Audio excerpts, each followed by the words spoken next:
अकोला जिल्ह्यातील मूर्तिजापूर तालुक्यातील खोळद येथील 22 वर्षीय युवक प्रज्वल मानकर हा पोळा सणाच्या दिवशी नदीवर बैल चालण्यासाठी आणि त्यांना आंघोळ घालण्यासाठी गेला असता नदीत अचानक बुडाल्याने त्याचा बचाव पथकाची टीम शोध घेत आहे। शुक्रवारी दिवसभर सर्च ऑपरेशन राबवूनही त्याचा शोध लागला नाही। दरम्यान मूर्तिजापूरचे आमदार हरीश पिंपळे यांनी युवकाच्या कुटुंबियाची भेट घेत त्यांना धीर दिला व त्याला शोधण्यासाठी प्रशासनाला योग्य सूचना दिल्या।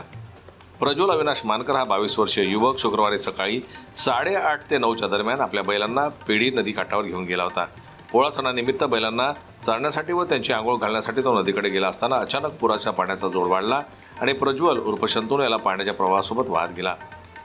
प्रज्वल अविनाश मानकर यांचा एकुलता एक मुलगा होता। तो गावात व्यवसाय करून उदरनिर्वाह करत होता। अचानक घडलेल्या या घटनेने मानकर कुटुंबावर दुःखाचा डोंगर कोसळलाय।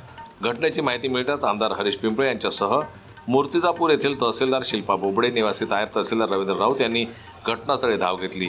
स्थानिक पोलीस प्रशासन यंत्रणेसह माना पोलीस स्टेशनचे ठाणेदार गणेश नावकर घटनास्थळी ठाण मांडून आहेत। दरम्यान काटेपुणा येथील वंदे मातरम आपत्कालीन पथक व वीर भगतसिंग आपत्कालीन पथकानं घटनास्थळापासून 6 ते 7 किलोमीटर नदीपात्रात सर्च ऑपरेशन राबवलं, परंतु प्रज्वलचा शोध लागला नाही। शनिवारी पुन्हा शोध मोहीम युद्धस्तरावर सुरू करणार असल्याचं आपत्कालीन पथकाचे प्रमुख योगेश विजेकर यांनी सांगितलं। जनमत लाईव्ह न्यूज करता अकोल्याहून संजय उमक यांची रिपोर्ट।